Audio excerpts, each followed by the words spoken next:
I think in a world where convenience is constantly evolving and things are being made easier for us on a regular basis, there is something to be said about choosing to do something difficult for the sake of doing something difficult. I started thinking about this when I started reading this book right here, which is 100 Years of Solitude by Gabriel Garcia Marquez.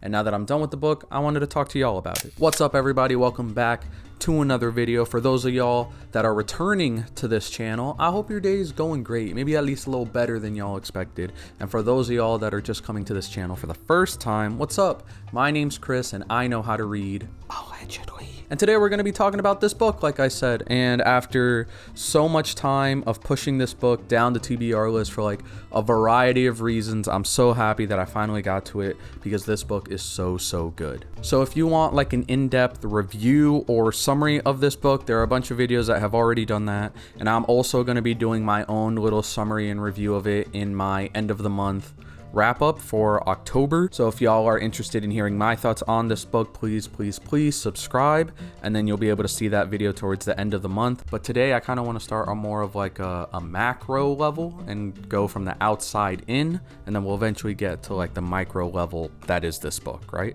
I'm not like an uber competitive person, but I do like challenge, right? I do like there to be some aspect of a challenge in my life, right? If there's a problem that I have to solve or I'm looking for a solution to something, I will do everything I can and all the research I can to see if I can do it myself before I either pay someone else to do it or I have to find some other avenue to solve my problem. And I like this process, right? I feel like sometimes I rely on other people or I rely on convenience too much when it comes to something that I could very easily do by myself. So I like the process of having to solve a problem, or at least trying to solve a problem, before I look at my other options. I think John Mulaney said in the openings to one of his specials that it's so much easier not to do things than it is to do things. And I try to remember that, and I try to challenge myself to do things, as simply as that sounds. So after doing a little bit of reading and a couple Google searches, I came across the concept of something known as productive struggle. Like the name implies, it is the process of learning new information while getting through the obstacles that stand in your way, kind of on the journey to something bigger, something greater. And while the goal of this productive struggle is to learn whatever information you're trying to learn or solve whatever problem you're trying to solve, I also think that part of this struggle and part of the solution you're trying to reach is something called the flow state. And the flow state can also be known as like effortless effort, right? Where you are in this process of doing whatever it is you're trying to do, whether it's learning, whether it's a task, anything like that, and you are fully immersed in what you're trying to do, and what you're trying to do isn't also too easy or too difficult for your current skill level. And the reason I'm talking about flow states and productive struggle is because reading 100 Years of Solitude is the first time that I've been challenged by a book in a very long time, and I loved every second of it. I found this really cool chart in an article by John Spencer about productive struggle, where it kind of lays everything out in terms of like skill level versus difficulty of the thing you're trying to do, right? So when it comes to the concept of reading, if a book like 100 Things You Should Know About Pirates is here, and then a book like Stoner is over here, 100 Years of Solitude was somewhere around here for me, right? Like I wasn't scared to read it, but it had me feeling some type of way. And the reason I felt some type of way about this book was because it is not an easy read whatsoever, right? The plot is all over the place. There are a lot of characters to keep track of. There's also a bunch of characters that have the same name, even though they have very distinctive personalities. So you lose track of which Jose said this, and which Arcadio said this, and which Jose Arcadio said this. And obviously it makes like differentiating these characters extremely difficult when you're reading through the book. I'll put it up on screen, but there's actually like a little family tree in the first few pages of the book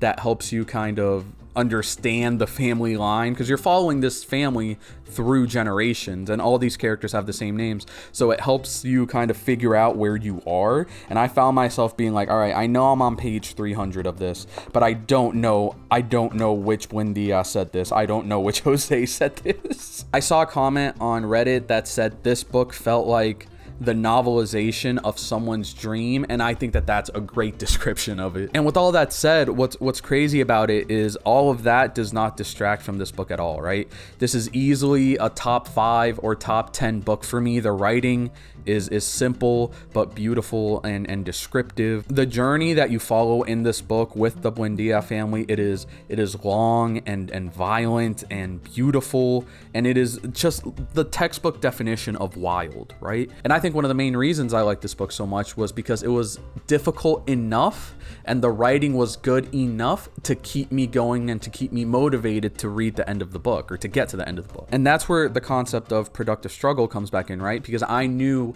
that my reward, the reason for my productivity in the end, was that I got to read this crazy book and I got to take part in this wild journey, and then I got to be a part of a community of people that have also read this book and have also been a part of this journey, whether they like the book or not. And like J. Cole said, there's beauty in the struggle, and I knew that whether or not I ended up liking this book, I pushed myself to read it like past the initial difficulty of like, oh, I actually have to like focus and have my full attention on this book. I pushed myself to read this book in its entirety, and as someone who didn't read for a very long time, or who stopped reading for a very long time, if I know how to read at all, who's to say, that was more than enough for me. The fact that I finished this book was more than enough for me. And we can go big brain with this if we want to, right? Like a UW Health article says that up to 70% of people experience positive psychological growth from difficult times. And when it came specifically to flow state work, a study found that people were 500% more productive with what they were doing when they were in a flow state, right? Which is wild, right? Like there's actual researched embedded information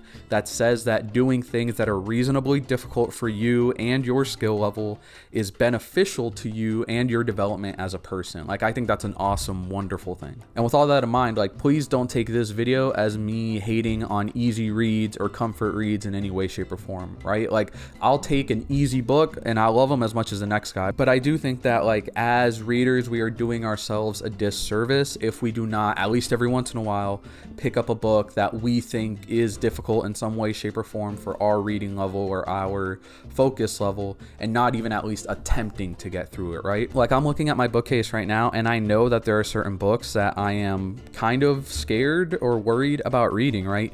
Dune is a very thick book with a bunch of world building that seems intimidating to me. The Way of Kings, just size wise, is like this thick, and I know there's going to be a lot of information that I have to focus on, and that makes it intimidating to read. And even the general history of pirates, which is literally written in like the 1400s, I'm making up that number, but I know that that's going to be like, all of these books are going to be books that I'm going to enjoy in some way, shape, or form, but they are intimidating reads. Me right now, y'all watching this video, we are all in a position where it is easier to access knowledge. It is easier to access that comfort read you just heard about, or Crime and Punishment by Dostoevsky. Like we are in a position where accessing all of this wide range of knowledge and information is easier than it has ever been before, and I think we should be taking full advantage of it. And I want to finish this video off, this concept, this topic that we've been talking about so far, with an excerpt from an article that I read while doing research for this video about why we should read difficult books. And I think this author said it well. I'll have the link to this article and all the other stuff that I've talked about in this video down below, so check it out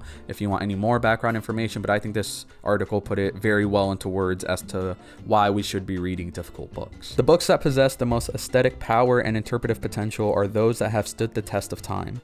This is because these works are those that acknowledge a universal plight of disposition about the human condition.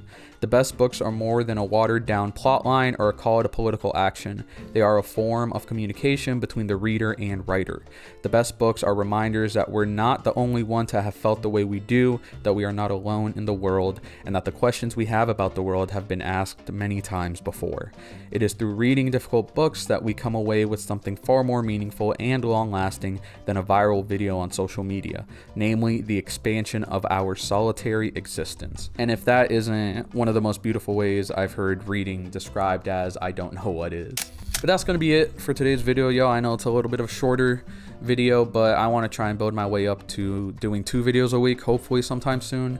So I want to try and get some of these videos out. This book was so good, so good. If you have any access to this book, either physically or Kindle or through a library, please read it. Like I said, it is a difficult read, but it is worth getting through it, and it is worth putting yourself through the challenge of getting through a difficult book just to say you were able to do it, and also to prove to yourself that you were able to do it. If you liked anything I said during this video, please leave a like. It'll help me out a lot.